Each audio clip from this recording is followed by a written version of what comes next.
Bonjour tout le monde, bienvenue à ce nouveau rendez-vous de Folie douce. Ici Yvan Bugeaud. Aujourd'hui à l'émission, Jenny Hull, directrice du laboratoire Vitalité, nous présente l'outil Aller mieux à ma façon. Pierre Laporte, à l'Espresso et à l'Espresso allongé, nous propose la maltraitance psychologique. Jean-François Plouffe d'Action Autonomie est aussi des nôtres et nous parle de vieillissement et santé mentale. Bienvenue à Folie douce.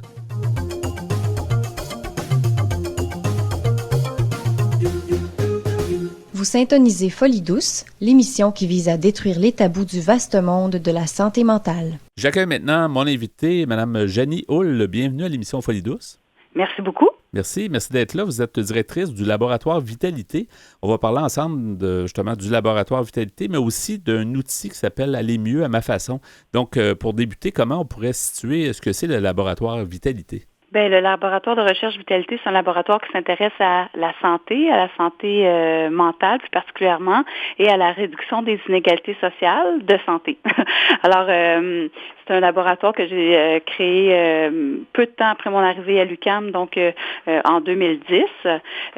Puis, c'est dans le cadre des travaux du laboratoire, on a différents projets de recherche en cours, mais qui concernent soit justement l'autogestion des difficultés de santé mentale, la promotion de la santé mentale, mais aussi l'amélioration des conditions de vie des populations qui sont plus défavorisées au plan socio-économique. Il y avait un besoin à ce moment-là, quand vous l'avez créé en 2010, il y avait un besoin dans la collectivité à ce sujet-là, dans le monde aussi universitaire? Bien, je pense que, dans le fond, le laboratoire est complémentaire à tous les autres laboratoires qui existent, là. Dans le fond, nous, la particularité, c'est qu'on mène toujours les recherches avec les personnes qui sont premières concernées. Donc, avec les personnes qui ont vraiment des savoirs d'expérience par rapport aux phénomènes qu'on étudie. Donc, dans ce cas-ci, par rapport à la santé mentale, on s'assure d'avoir au sein même des équipes de recherche des personnes qui sont en rétablissement de problèmes de santé mentale, qui sont passées par là et qui vont mieux aujourd'hui et qui ont envie de contribuer à des études, mais au-delà d'une simple participation à un questionnaire ou une entrevue une fois, c'est vraiment des partenaires avec qui on pense les projets de recherche, avec qui on mène les projets et avec qui ensuite on diffuse les connaissances qui sont produites de ces projets-là. C'est vraiment la couleur particulière du Labo Vitalité, c'est qu'on implique toujours les personnes premières concernées dans les projets. Et la plupart du temps, le public ne sait pas toujours justement tous les efforts qui sont faits, là, entre autres dans les universités et dans les milieux de recherche là, au niveau de l'amélioration de la santé mentale. Mais c'est très important pour le mieux-être des gens, là. Bien, absolument. Je pense que comme chercheur, on a un rôle à jouer dans l'amélioration probablement des services, dans le développement de nouveaux services aussi.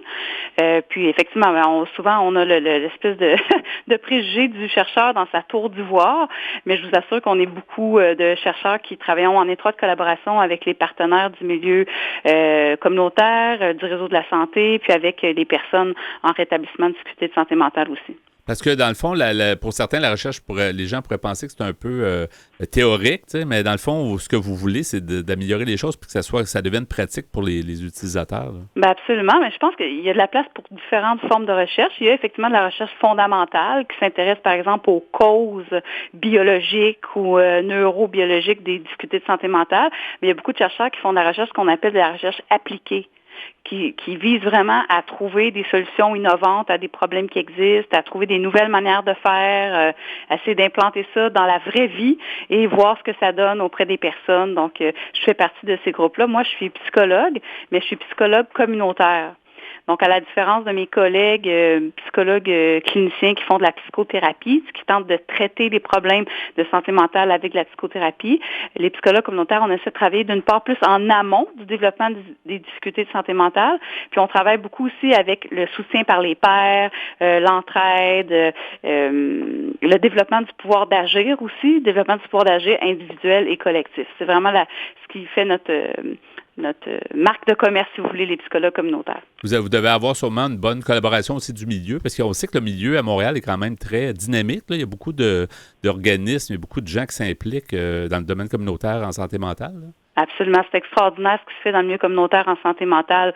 Beaucoup les organismes, notamment les ressources alternatives en santé mentale, les organismes qui font du par et pour, il y a les organismes comme Revivre, il y a toutes sortes d'organismes qui existent pour venir en aide aux personnes qui traversent des difficultés de santé mentale. Il y a une grande, grande richesse. En effet, à Montréal, on a beaucoup de chance. Par contre, les personnes qui vivent un petit peu plus éloignées en région peuvent avoir un accès plus difficile à ces ressources-là communautaires. Et on va parler justement d'un outil, puisqu'on parlait du pratico-pratique tout à l'heure. Il y a un outil qui se nomme Aller mieux à ma façon. Qu'est-ce que c'est cet outil? Bien, c'est un outil qu'on a développé, je pense que la première version était en 2016. Donc, c'est un outil qui vise à vraiment aider les personnes à reconnaître ce qu'elles font déjà pour aller mieux. Donc, quelles sont leurs stratégies? On appelle ça des stratégies d'autogestion. Qu'est-ce qu'elles font pour aller mieux dans leur vie quotidienne, pour gérer les symptômes, pour prévenir les rechutes? Et c'est un outil qui a été développé à partir du savoir d'expérience de 50 personnes qui se sont rétablies de difficultés de santé mentale et à qui on a demandé, dans une recherche, de nous partager leurs trucs. Qu'est-ce qui les avait aidés à s'en sortir? Qu'est-ce qui les avait aidés à aller mieux? Et qu'est-ce qui encore aujourd'hui était important pour préserver une bonne santé mentale? Donc, à partir de ça, on a ressorti plus d'une 50aine de stratégies qu'on a réparties selon les différentes dimensions du rétablissement. Et donc, l'outil Aller mieux à ma façon permet à la personne de repérer parmi cet éventail de stratégies-là ce qu'elle fait déjà pour aller mieux. Donc, déjà, c'est valorisant en soi de réaliser qu'on en fait déjà de l'autogestion et qu'on est bien parti. Mais par la suite, la personne peut se laisser inspirer par d'autres stratégies que les gens ont mentionnées et qu'ils trouvaient utiles. Donc, au départ, Aller mieux à ma façon, c'est un outil qui était vraiment papier. C'était un outil c'est comme une brochure, si vous voulez. Ouais. On avait une version aussi qui était PDF dynamique, donc les gens pouvaient se télécharger l'outil puis le compléter à la maison. Mais on en a fait plus récemment une version en ligne. Donc, c'est possible en allant sur le site allermieuxamafaçon.ca de se créer un compte et de pouvoir compléter l'outil en ligne. Donc, c'est vraiment tout simple. L'autogestion, c'est pas compliqué, c'est tous les petits gestes qu'on peut poser au quotidien pour prendre soin de sa santé mentale, pour aller mieux. Puis je vous dirais qu'il n'y a pas de recette unique non plus, donc chaque personne doit apprendre un peu à se connaître là-dedans. Qu'est-ce qui nous fait du bien, qu'est-ce qui nous fait du bien dans notre contexte selon nos préférences. Donc c'est vraiment un travail un peu de connaissance de soi qui est nécessaire de faire. Puis je vous dirais que c'est pas juste pour les personnes qui ont des difficultés de santé mentale, tout est chacun là, dans la population. De toute façon, de manière inconsciente, on le fait. On en pose des gestes au quotidien pour prendre soin de nous. L'outil Aller mieux à ma façon permet aux personnes qui traversent peut-être un petit peu une passe plus difficile de faire un peu un portrait de ce qu'ils font déjà, puis peut-être se laisser inspirer par ce que les autres ont donné comme stratégie, puis essayer des choses nouvelles. Pouvez-vous nous donner quelques exemples de stratégies, des fois, les gens, pour avoir déjà des trucs peut-être pour mieux vivre, finalement, pour aller mieux, là? Oui, ben c'est tout simple. Comme je disais, ils se répartissent dans différentes dimensions du rétablissement. Il y a la dimension physique, bien sûr, qui consiste à prendre soin de ses habitudes de vie, donc faire de l'exercice. On ne dira jamais assez, ça, mais juste de bouger, d'aller prendre une marche dehors, ça fait beaucoup, beaucoup de bien. Il y a la littérature scientifique est claire là-dessus. Donc, bouger, bien manger, bien dormir, ça fait partie des stratégies d'autogestion, c'est plus de la dimension physique. La dimension sociale, ben c'est de communiquer avec des amis, de prendre soin d'un proche, aussi de s'occuper d'un animal, tout ce qui concerne les relations, c'est quelque chose qui est très important pour la santé mentale des êtres humains. Il y a aussi une dimension plus existentielle. Donc, c'est quoi le sens que je donne à ma vie? Donc, c'est l'idée de mettre dans son quotidien, dans sa semaine, des activités qui nous raccrochent à un sens à notre vie, qui font en sorte qu'on s'épanouit comme être humain. Donc, c'est des exemples très simples. Mais l'autogestion, ça peut être aussi simple que aller voir un film, prendre un bon bain chaud, c'est ça, aller prendre une marche avec son animal de compagnie, ça peut être différentes choses, ou même ça peut être cuisiner, mais chaque personne a des stratégies différentes, parce que pour moi, cuisiner, c'est pas quelque chose qui me fait du bien à ma santé mentale, mais une de mes amies, oui. C'est ça. Quand un coup de cafard, elle se prépare une bonne recette, puis ça lui fait du bien. Donc, c'est vraiment important d'y aller sur mesure, si vous voulez, puis surtout de faire très attention à ne pas embarquer dans une pression de performance. On n'est pas dans la pression de performance de faire des tonnes d'autogestion à tout prix. Il faut y aller vraiment à son rythme, puis trouver quelques stratégies qui nous font du bien à nous, et puis ça suffit. Voilà. Dans le fond, c'est un peu encourageant parce que les gens, des fois, sont un peu perdus. Ils ne savent plus trop par où commencer, par quoi changer dans leur vie pour aller mieux. Donc, finalement, vous faites comme un endroit unique où les gens peuvent aller s'inspirer, comme vous le disiez, puis trouver ce qui leur plaît, là. Absolument, c'est ça. Puis comme je vous dis, c'est pas sorcier, c'est pas obligé d'être très, très compliqué, c'est à la portée un peu de tous et chacun. En même temps, ce qui est important de dire, c'est que l'autogestion, ça signifie pas s'arranger tout seul. L'autogestion, ça peut être aussi de se dire, mon Dieu, il y a des ressources qui existent que je pourrais contacter pour me donner un petit coup de main quand c'est plus difficile. Tu sais, prendre une médication pour un problème de santé mentale, ça fait partie de l'autogestion. Aller voir un psychologue aussi. Donc, c'est vraiment de vraiment connaître ce qui nous fait du bien, ce qui nous est accessible, puis de l'utiliser au bon moment. Oui. Madame Houle, donc vous êtes directrice du laboratoire Vitalité depuis 2010, ce laboratoire qui s'intéresse justement, comme vous le disiez tout à l'heure, à la santé mentale, l'aspect aussi communautaire dans votre cas. Qu'est-ce qui vous motive justement à poursuivre, parce que vous semblez très emballé aussi, très dynamique en parlant de santé mentale, ce qui est une bonne chose. Qu'est-ce qui vous motive à poursuivre justement dans le domaine? Ben moi, je pense que la santé mentale, c'est important. C'est une ressource qui nous permet d'atteindre nos objectifs comme être humain, puis de vivre une vie qui soit pleine et épanouissante. Donc, je pense que si j'ai l'opportunité de faire une petite différence dans la vie des personnes à travers les outils qu'on développe, ben ça fait grand plaisir. Mais je vous dirais que le bonheur de tout ça, c'est l'équipe qui travaille avec moi sur ces sujets-là. C'est des personnes auprès desquelles j'apprends beaucoup, notamment les personnes qui sont en rétablissement de difficultés de santé mentale, qu'on appelle des pairs-chercheurs. Ces personnes-là me nourrissent énormément comme être humain. Donc, je pense que c'est comme si le processus est cohérent avec la finalité. C'est-à-dire qu'en travaillant sur ce sujet-là, on se fait du bien à nous aussi au plan de notre santé mentale et on contribue à la santé mentale de son prochain. Alors, c'est très stimulant. Et les personnes, je pense, sont beaucoup plus ouvertes qu'avant. Tu sais, ça a beaucoup évolué, la santé mentale, moins tabou. Ça l'est encore beaucoup, mais il y a beaucoup de gens qui veulent justement contribuer, donner le input, comme on dit, aux chercheurs, entre autres, là. Absolument, absolument. Puis je pense que ça nous appartient à nous comme chercheurs de leur offrir l'opportunité de contribuer aussi, de les impliquer dans nos projets, de leur offrir des occasions de rencontrer d'autres personnes aussi qui ont traversé des difficultés, qui s'en sont sorties. C'est des modèles d'espoir, hein. Et puis je pense que c'est important de mettre en valeur les savoirs d'expérience.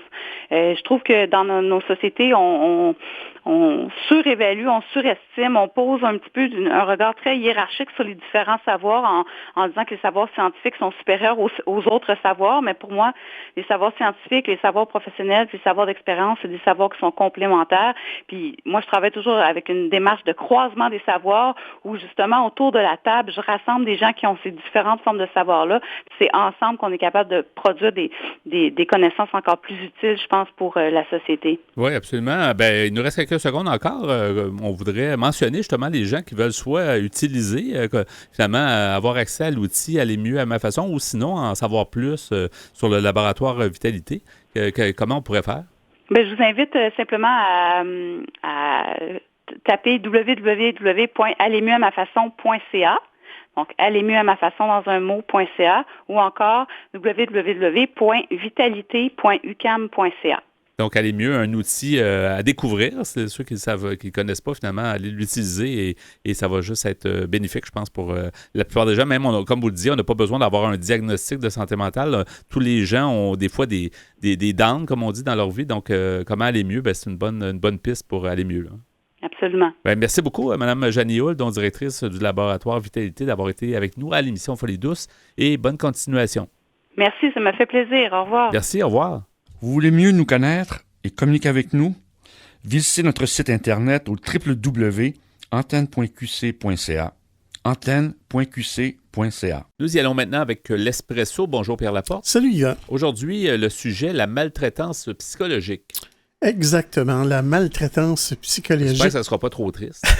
Ben, c'est un sujet difficile, ouais. Je dirais, mais c'est un sujet dont on doit parler parce que d'après ce qu'on peut lire, d'après ce qu'on peut entendre aussi, c'est quelque chose qui est assez répandu Et ceux qui sont coupables de maltraitance psychologique, c'est autant les hommes que les femmes, d'après ce qu'on nous dit. Ouais. Et d'après l'article qui s'appelle Maltraitance psychologique, comment l'identifier et comment agir, on va voir justement qu'est-ce que c'est possible de faire.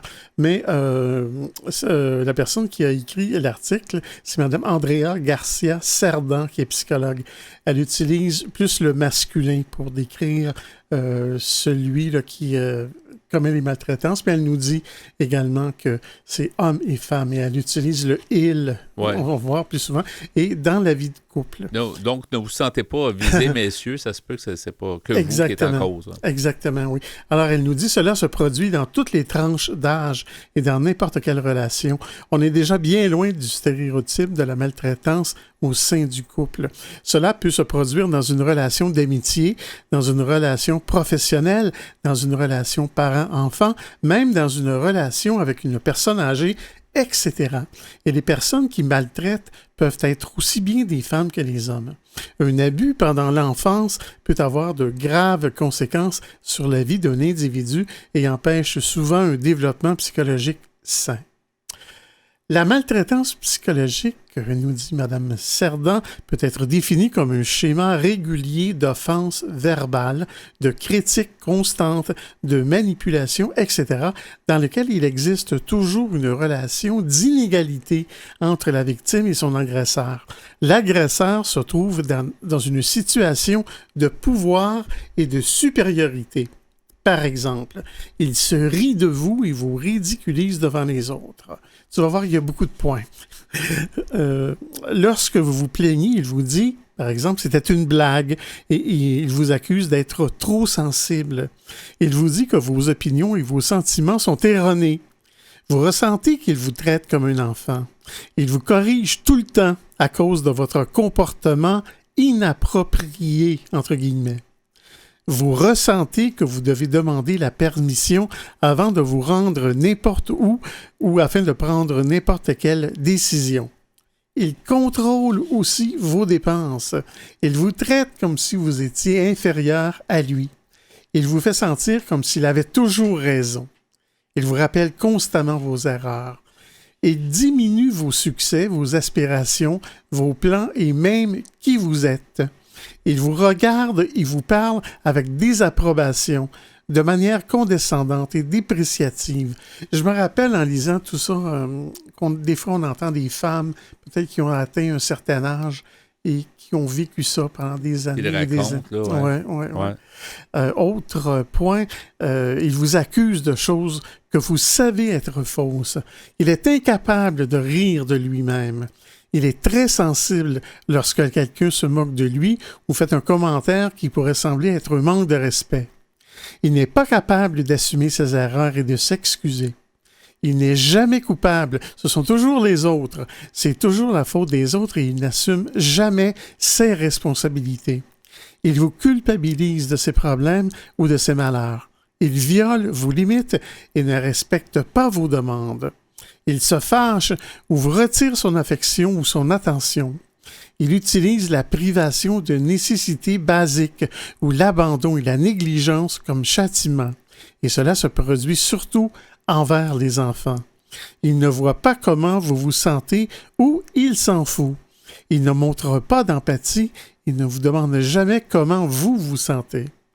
Au lieu de vous traiter comme une autre personne, il vous traite comme si vous étiez une extension de lui-même. Il ne protège pas vos limites personnelles. Il partage des informations à votre sujet sans votre permission.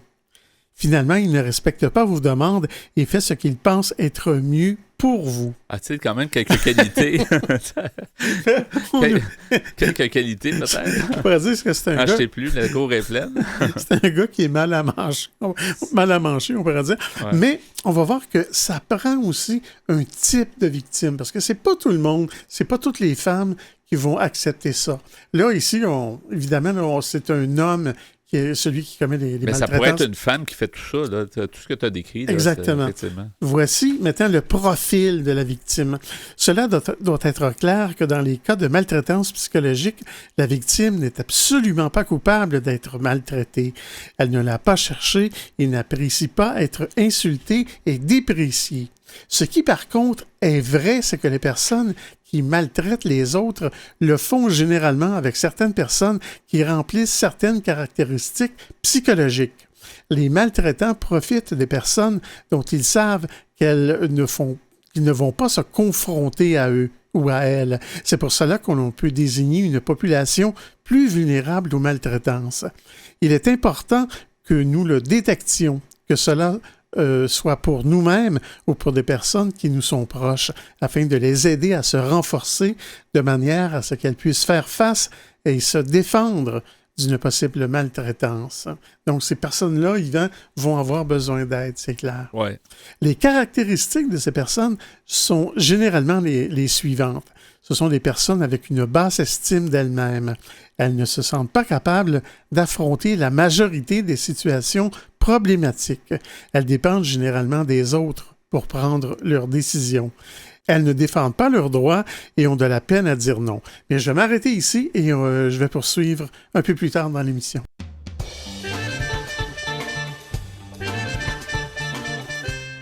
À venir dans l'émission, Jean-François Plouffe d'Action Autonomie nous informe sur le vieillissement et la santé mentale. À l'Espresso allongé, Pierre Laporte poursuit avec son sujet « La maltraitance psychologique ». Vous écoutez actuellement Folie douce, pionnier en santé mentale depuis 1991. Folie douce, une communauté, une radio.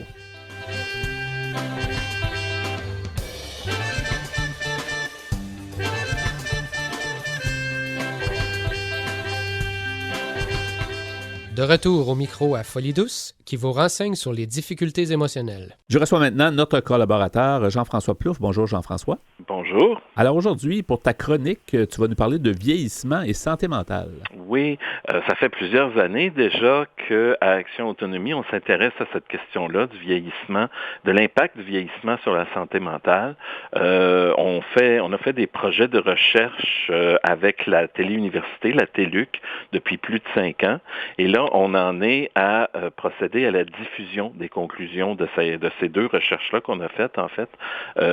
Et ce qu'on tente de faire, c'est de faire en sorte que les personnes elles-mêmes qu'on perçoit comme vieillissantes, c'est-à-dire qui ont plus que 55 ans, vont faire eux-mêmes la présentation des conclusions de la recherche. Et donc, ça sous-entend toute une démarche de formation, justement des formateurs et formatrices, parce que c'est pas des gens qui sont très habitués à parler en public. Donc, c'est un défi intéressant et valorisant pour nos membres aussi.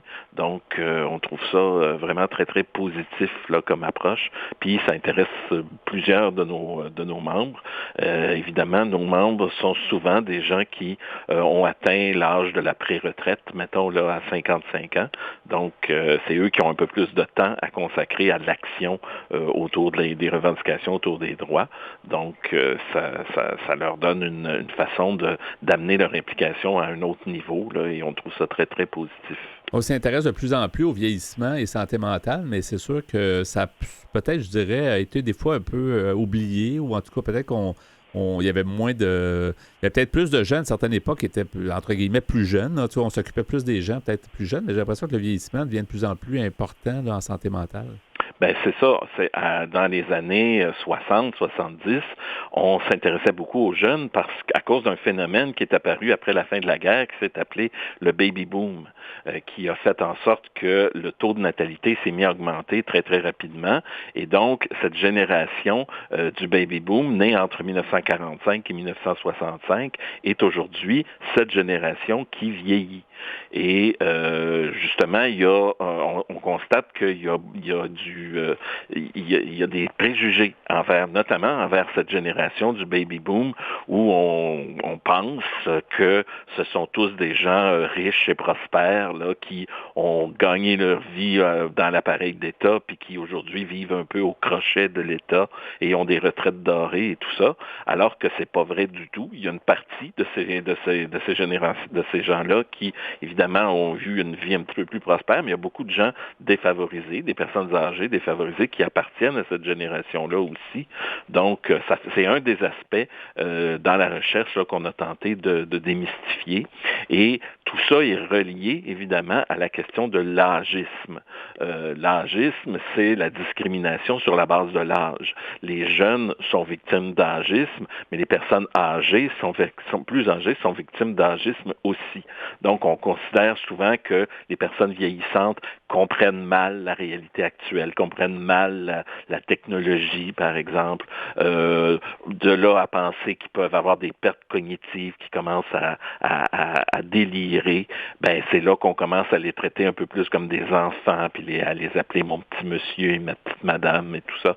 Et donc, il y a toute une espèce de mépris qui s'installe autour des personnes vieillissantes que nous, on a documenté dans cette recherche-là, et qu'on tente là, justement de démystifier en la présentant. Et c'est d'autant plus vrai chez les personnes qui vivent avec un problème de santé mentale et qui sont vieillissantes, parce que c'est un petit peu la même attitude qu'on a envers les personnes qui ont des problèmes de santé mentale, peu importe leur âge, ils comprennent rien, il faut les aider, il faut prendre des décisions à leur place parce qu'ils sont pas capables de prendre des décisions eux-mêmes. Donc, il y a une espèce, et c'est là qu'on parle de cumul des oppressions. Donc, les préjugés sur la base de la santé mentale ou de l'état mental, on appelle ça le sanisme. Donc, ça s'ajoute à l'âgisme, ça s'ajoute au sexisme dont sont victimes les femmes de tous les âges, mais aussi les femmes plus âgées. Ça s'ajoute aussi au classisme, qui est la discrimination dont les personnes plus défavorisées économiquement font l'objet. Puis évidemment, ça s'ajoute au racisme pour les nouveaux arrivants, pour les gens d'origine immigrante. Donc, toutes ces oppressions-là, elles s'additionnent l'une à l'autre pour faire en sorte d'entraver de plus en plus le fonctionnement des personnes en société, et ça justifie un petit peu leur caractère de plus en plus, le fait de les mettre de côté, le fait de ne pas les écouter et le fait de leur imposer nos décisions, comme ça se fait beaucoup dans le milieu de la santé mentale, où les soignants imposent beaucoup les traitements aux personnes sans les consulter et sans prendre le temps de connaître leurs véritables besoins. Et on connaît peut-être pas tant que ça les personnes de 55 ans et plus, parce que quand on remonte, dans le fond, les 55 ans et plus étaient là quand les universités se sont développées, étaient là. C'est probablement des gens plus âgés, plus éduqués et plus au courant des choses que les anciens personnes âgées, peut-être des années 80. C'est pas le même monde. Ce sont les acteurs de ce qu'on a appelé la Révolution tranquille au début des années 60. Donc, c'est des gens qui ont fait justement entrer le Québec dans la modernité. Moi, mon père a aujourd'hui 90 ans, c'est le fondateur d'un département dans un cégep montréalais. Il a vu la naissance des cégeps, et les cégeps, c'est aujourd'hui encore un élément fondamental de notre système d'éducation. Donc, ça a été créé par des gens qui ont aujourd'hui 75, 80, 90 ans. Puis quand ces gens-là reçoivent des soins, on les voit comme des petits vieux qui ont perdu tous leurs moyens, alors que ça reste des gens qui ont été des acteurs très, très, très importants, souvent, de leur société. Donc, c'est ça, l'âgisme. C'est le fait d'oublier la contribution sociale qu'une personne a pu faire en ne la voyant que dans sa vulnérabilité de personne âgée, alors que sa personnalité reste la même. Là. Très souvent, les gens âgés nous disent, moi, dans ma tête, là, j'ai encore 35 ans, j'ai encore plein d'idées, j'ai encore plein d'énergie. C'est sûr que le corps suit moins, mais j'aime pas ça quand on se met à me prendre pour un enfant ou pour un déficient mental parce que je suis plus âgé. Donc c'est exactement ça les difficultés qui sont subies par les gens âgés et particulièrement par ceux qui ont des problèmes de santé mentale. Donc la recherche va sûrement aider à démystifier puis justement à mieux informer, à peut-être faire le point puis mettre à jour un peu la perception des personnes âgées. Là. C'est ça, changer les mentalités, c'est un peu ça qu'on cherche à faire, mais aussi faire en sorte que les gens âgés eux-mêmes prennent conscience de cette oppression qu'ils vivent, parce qu'il y a beaucoup aussi d'auto-stigmatisation. Les gens âgés sont portés à dire parfois, moi je suis vieux maintenant, je suis plus capable, j'ai besoin qu'on m'aide et tout ça. Non, les gens ont encore très souvent toute leur capacité intellectuelle, puis c'est parce qu'ils sont habitués à ce qu'on ne les écoute plus, qu'ils viennent à intégrer ça, puis à se stigmatiser eux-mêmes. Et nous, on essaie justement de lutter contre ça. Oui. Et en plus, comme groupe, évidemment, de défense de droits en santé mentale, nous, on constate que les gens plus âgés font aussi l'objet de plus de violations de leurs droits ou de limitations de leurs droits plus souvent et de façon plus intense que les autres.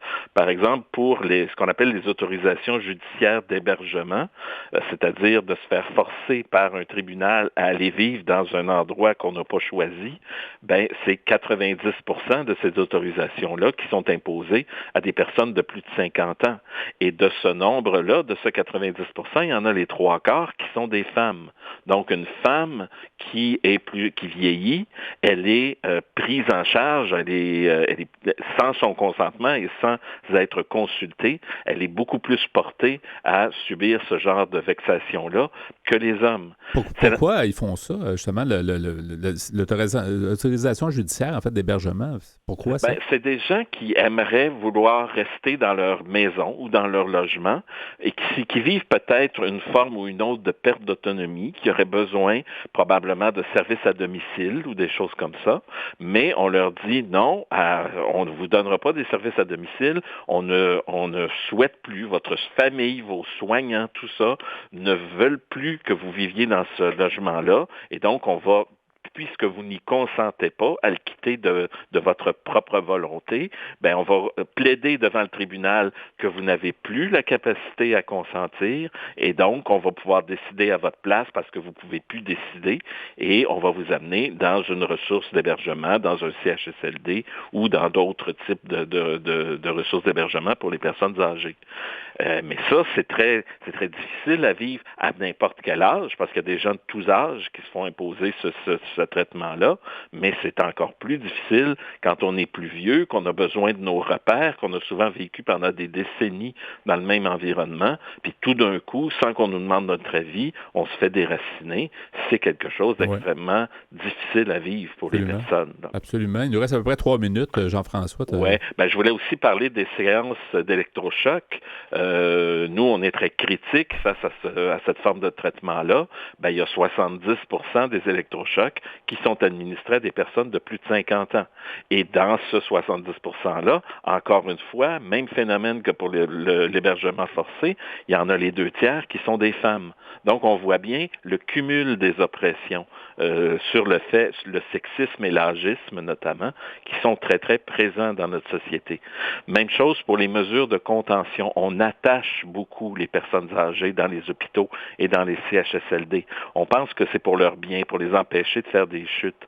Mais il y a une étude française récemment qui a démontré que, au contraire, attacher une personne, ça ne doit pas être un procédé pour prévenir des chutes, parce que, au contraire, l'immobilisation prolongée d'une personne, ça produit un ankylosement, un déconditionnement physique et psychologique qui fait que la probabilité de chute augmente dès que la personne est un petit peu laissée à elle-même. Donc, les gens deviennent dépendants de liens physiques, de sangles qui les maintiennent à leur fauteuil roulant ou à leur lit, alors que c'est pas absolument nécessaire et que c'est là surtout parce qu'on n'a pas le temps nécessaire de s'occuper d'eux et d'être présent à eux dans leur déplacement. Donc, c'est toutes ces considérations-là sur lesquelles on veut sensibiliser finalement la société et cette sensibilisation-là va se faire par des personnes vieillissantes qui vivent avec des problèmes de santé mentale. Donc, on pense que le message va être particulièrement percutant. Il reste à peu près une minute. Juste, je me disais, probablement qu'avec le temps, on va voir que les nouveaux préposés aux bénéficiaires des CHSLD, est-ce que ça va aider? Effectivement, on dit toujours qu'il manque de personnel, on verra bien.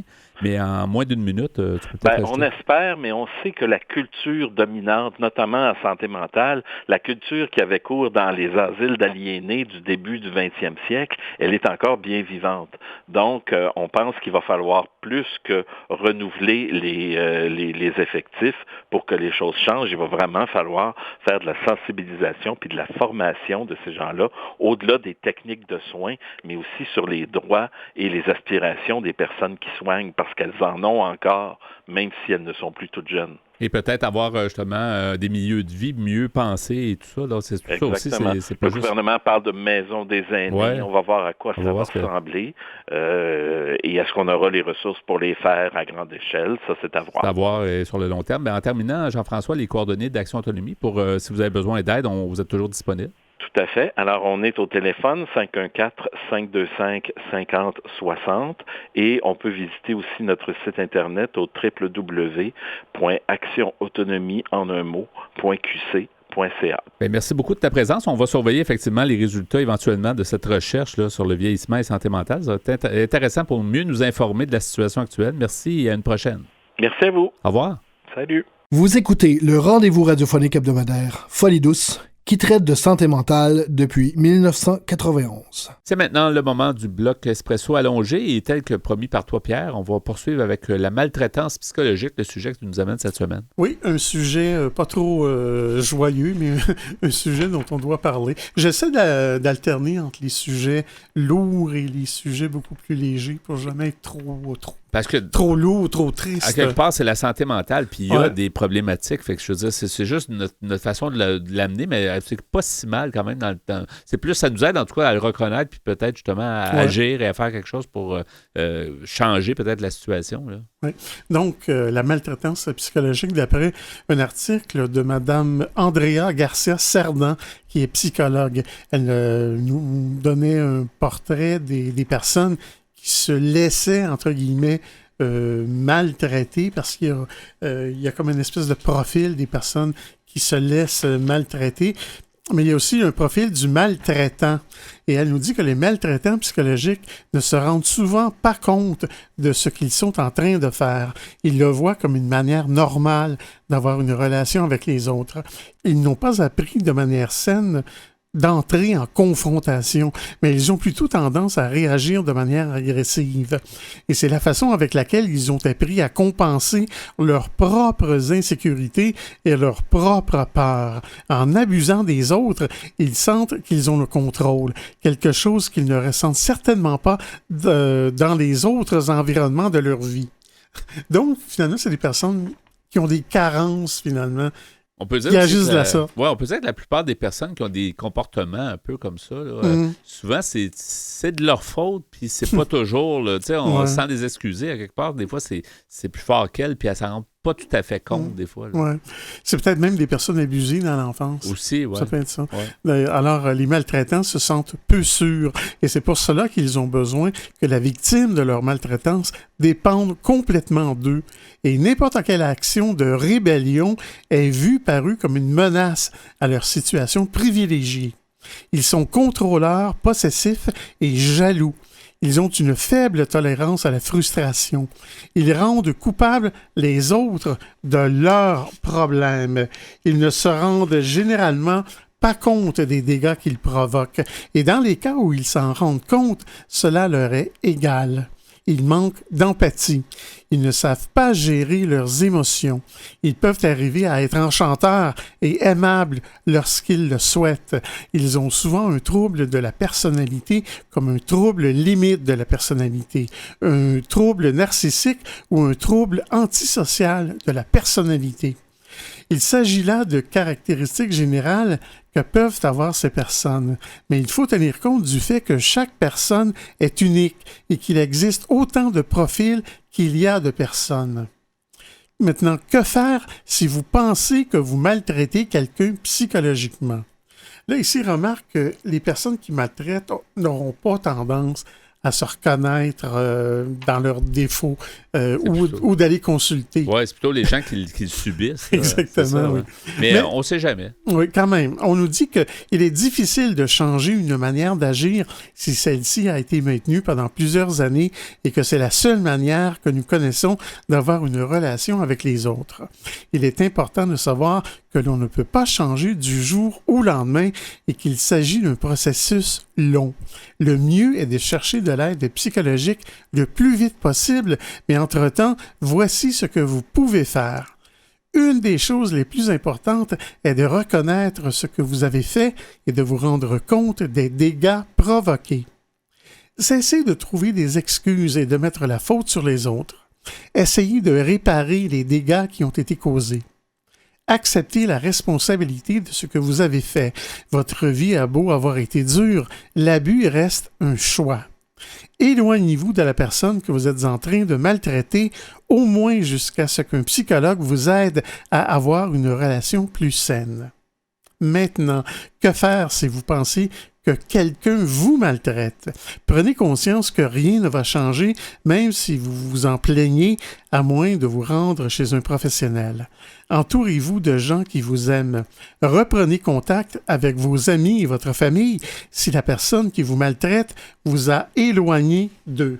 Cessez de le justifier, de lui trouver des excuses et de le défendre. Il est responsable de son comportement.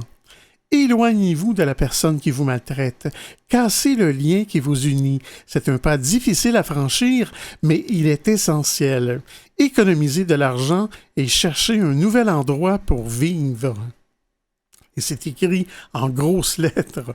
Cherchez de l'aide psychologique afin de vous recomposer et de récupérer votre propre estime et le contrôle de votre vie. Et finalement, ne vous culpabilisez pas sous n'importe quel prétexte. Vous n'êtes pas responsable. Si on vous maltraite, ce n'est pas de votre faute. S'il vous traite ainsi, c'est parce qu'il ne peut pas se traiter ainsi lui-même, car en fait, c'est avec lui-même qu'il est en colère. Et finalement, comment prévenir la maltraitance psychologique?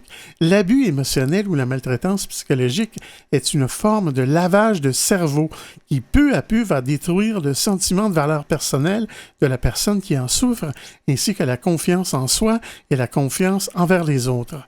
Cela laisse des cicatrices émotionnelles permanentes et une grande souffrance émotionnelle. C'est pour cela qu'il est important de la prévenir et de la combattre. Pour cela, il nous faut cultiver notre estime personnelle et celle de nos enfants. Ça doit être quand même difficile de sortir de ça. C'est des mauvaises habitudes comme ça pour la personne qui maltraite. Là. C'est un cercle vicieux. Ouais. Le seul vrai conseil, finalement, à part celui de consulter, c'est de s'en aller. Oui, pour les gens qui subissent ça, c'est ça, parce que c'est difficile. Il faut d'abord s'en sortir. Merci beaucoup, Pierre. Donc, la maltraitance psychologique à Folie Douce. C'est encore meilleur la deuxième fois. Écoutez-nous en reprise sur YouTube en cherchant Folie Douce Radio.